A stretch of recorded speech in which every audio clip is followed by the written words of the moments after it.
Hey, what's up guys? UrAvgWarGamer is back with another video of World of Warships. And today I'm gonna be featuring the Dockyard Battleship. I would say one of the best Dockyard Battleship that Wargaming has ever released in this game. Honestly. And that is going to be the American Battleship, the Wisconsin. I mean, Wisconsin, honestly, the moment I get it and I played it when it got released, and I was grinding the Dockyard event.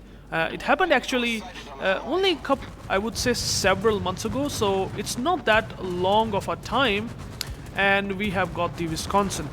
So this battleship somehow managed to have some of the most insane strengths that I can think of. I mean, if you guys maybe missed out on Wisconsin, that I must say that you have gotten pretty unlucky, because it is definitely very, very powerful. Okay, the fact is that it has the offensive and defensive capabilities unlike anything in the game, certainly makes Wisconsin extremely reliable. The thing is that the Wisconsin has some of the best, most accurate 406mm guns, and you can clearly see here that I shot this Napoli with this really nice dispersion. As you can see here, dispersion is pretty impressive. It's just that I am landing the shells a bit short, right? Otherwise the Napoli would have taken even more damage, in fact massive damage. Now these are obviously 406mm guns, so not that big of a caliber. The caliber is onto the lower side, but again the amount of shells with this battle cruiser dispersion and 2.0 Sigma means that you will have the extreme reliability in shooting a target and getting a lot of shell hits. Okay, and with this sort of concept that you are getting the most accurate guns for a battleship, they have decided to give the F key, right? So this is something which is pretty unique at tier 10, that you have a F key button that has some combat instructions.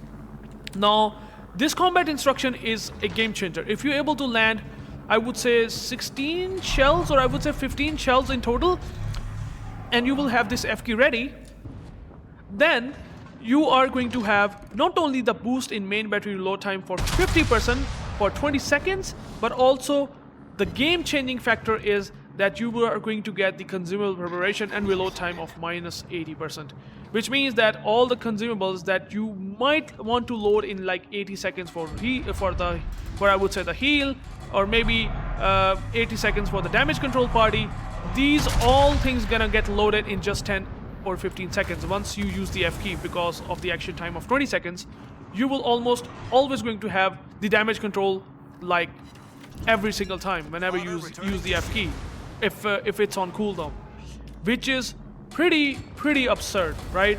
Your defensive powers are so much high because of that I cannot emphasize enough that with the accuracy that it gets with only 9 guns.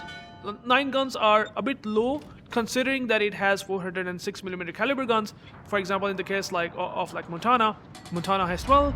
It has only 9 406mm guns. So there is a difference between that. But not only did they have improved the accuracy, but they have also, for some reason, compared to the Montana or Iowa, they have improved the penetration and shell velocity as well. And well, if you aim well, and if there is a Marlboro that has a really big citadel, well, then you will see what happened to that guy. I done like a 65k volley on this poor guy, and he just realized that someone deal damage to him. Definitely got heavily punished by turning out. And this is something that really makes Wisconsin extremely reliable. And the reason that I am playing it a bit cautiously and in a kiting position is because that right now it's not the time to push, because our team is just completely throwing off. There are destroyers that we don't have at the moment. There is a Kitakaze on in, hence the reason why we're going to be only reliable on that spotting that Kitakaze will provide, because again, as a battleship, destroyers are something that you have to deal, and if you are perma spotted, then you have to be, really make sure that you don't take torpedoes and you don't push on that flank where the enemy destroyer might be. So that's why we are with my division mates are in front of the Kitakaze, who's at 8 cap. There is a Z23 who have capped the B, and since there is no destroyer at B cap, so I just simply have to stay around the A cap to just manage myself as well. And I was talking about the F key, and I used that. And you can see here not only that I'm going to get the heal in like 8-7 seconds, I also got the DCP, and I also got the main battery reload booster sort of value here. And now I completely missed the Napoli, unfortunately. But again, the consumables reloads is something that you will get permanently valuable, right? You might miss the volley, but you will still going to get your heals and your DCP up, and you can use them for good reasons, right? So that is something that really makes Wisconsin really nice to play.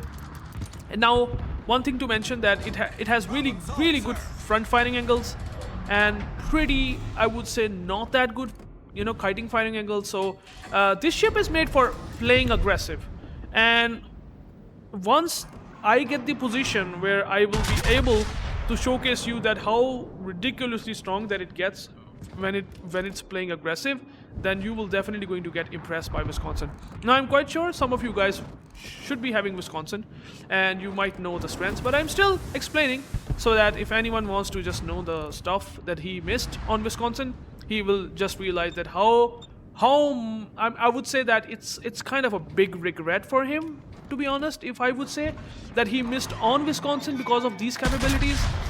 So yeah, Wisconsin is like really nice battleship. It's so good with the guns. The accuracy is such that you can just manage to get almost 6, 7, 8 shell hits. Most of the time you will be able to get like 7 or 8 shell hits in general on a broadside target. And with this accuracy, it's just going to be so much fun, right?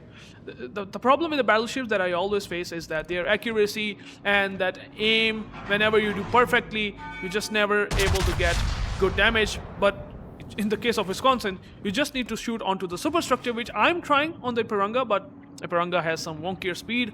I just able to speed juke me by just throttle juking. So yeah, he somehow managed to just bypass all of my shell hits. So this is something that these Pan American battleship excels at.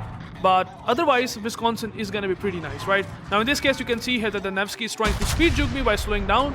So I knew that I can just slightly aim in such a way that most likely I will get some shell hits. Now in this case, Napoli definitely have realized that he just aimed perfectly, I would say. And Napoli then instantly accelerated.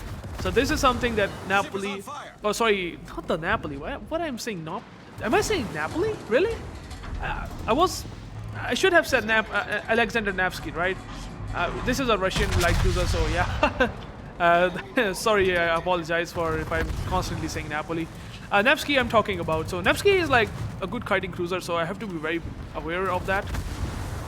But still, as you can see, that if you just know what you're doing and you can just turn out, which in the case of Wisconsin, you can turn out in close quarters, by not taking citadels. I mean, it does have a citadel, but the Wisconsin citadel works in a very weird way, I would say. Like at long ranges, you have a good chance in getting citadel, but at least at medium to close ranges, I find Wisconsin citadel to be nearly impossible to be getting citadel. Now, just from the gameplay point of view, I think as you can see here, there's a Nakhimov getting spotted, and their team has decided to turn away from A, which is the right thing, which is something that you should do absolutely, right?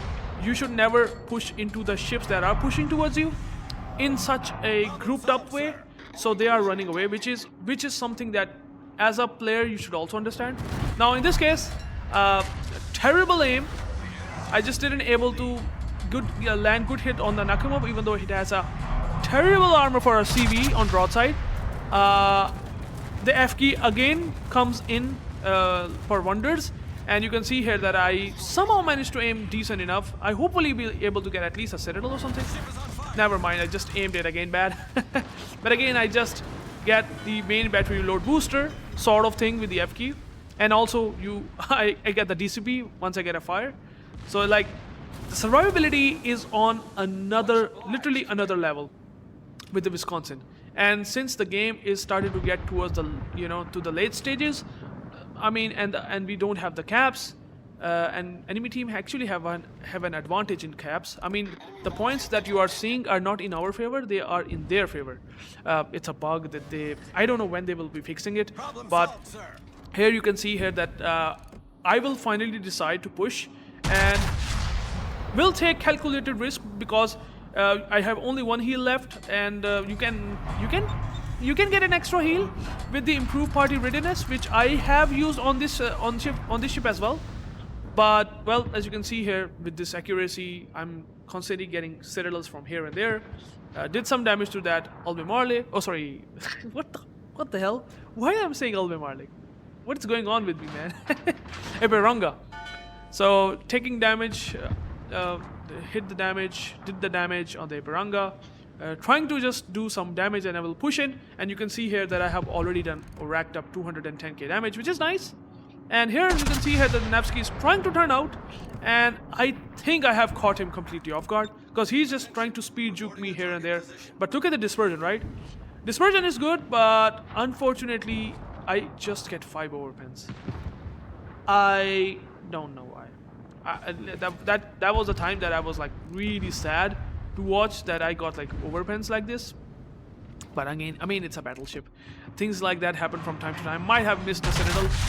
So yeah, that's why I'm getting overpens. Otherwise, at that range, it's that not much possible. But anyways, that's what happens. I got 4 penetrations on that Marlboro. It just almost survived with 148 HP, and then he started to heal back. But as you can see, that their Nakimov actually have gotten AFK. AFK. Why? I don't know why. But what I know is, the reason why I know that he's AFK is because of the mod that I'm using, which showing him his name with the orange color. Which means that he is basically AFK. Simple as that. And since I know that I have to kill the Nakimov, CVs are obviously something that are very highly oppressive in the late stages. So I just decided to use it, use the F key and use the reload booster sort of thing, and also improve the reload time of the consumables by 80% as what I can say. And finally, I managed to get double sets on Nakimov, killing him, and now I'm also shooting with the reload booster that I'm gonna be shooting on this Napoli, and also did like really good damage. As you can see, I almost get across to 294k damage. Like, this is the power of the Wisconsin. And don't forget that I have a DCP that lasts for 31 seconds. 31 seconds, and hence the reason why I think that Marlboro didn't get a fire once he shot at me. So you can see here that why it is really powerful. Got an extra heal with the improved party readiness. And now, since the Napoli is running away, and I'm playing very aggressive, I have a very good chance in landing a lot of shell hits because of this really good accuracy that the Wisconsin gets. So with that said, you can see here I'm already racked up to 302k damage. This is like this is something that Wisconsin is not having that much of a difficulties. It's like so good in that regard. And with that drop, or I would say a salvo, he finally managed to die, and then we have only left that is gonna be Eberanga. And since Eberanga is shooting the AB, you have to slightly stay angled so that I don't take damage. Although Eberanga AP is not that impressive, the AP pen is not that good. But again, I would like to kill him and would like to get the FK ready. So I'm just gonna shoot him. The Shinano is spotting the Eberanga with the planes. And I aimed it pretty decent since I realized that he's gonna turn into Speed Juke. But the FK ready, and now I have the reload booster kicking in, just gonna do some damage to this Eberanga. But at least at that time, my division mate will decide to just use the bombs and kill the Eberanga, which will just end the game. Yeah, Wisconsin, man. Oh boy, this ship is insanely fun to play, man. This ship is so powerful. 313k damage. I didn't even realize it that I just racked up so quickly. So you can already see that what I'm talking about. Credits, easy. Tier 10 does earn you credits. 313k damage, which is nice. 2 kills, 18 citadels. So the game was pretty nice, right? And the team score, obviously, this is going to be pretty much easily reflect with the base XP numbers. 2.7k almost, with 1.9k base XP on the second by my division mate. And so the game finally ends. That Marlboro that I have done 65k damage actually is the top in the team. That I actually am surprised. So he knows that what he's doing, but he just did a big mistake, unfortunately, by showing broadside to the Wisconsin that just done so much damage at range. So that's the Wisconsin, right? I just somehow managed to mess up against Nakimov and some volleys, at least against Nevsky. But otherwise, I would have done so much damage to them and killed them earlier in the game. But still, you can see the detailed report wise, the team score, and well, that's the end of this video. I hope you guys liked the video. If you have any comments, please let me know about the Wisconsin. If you have Wisconsin, please let me know, and I will catch you guys into the next one. Peace out.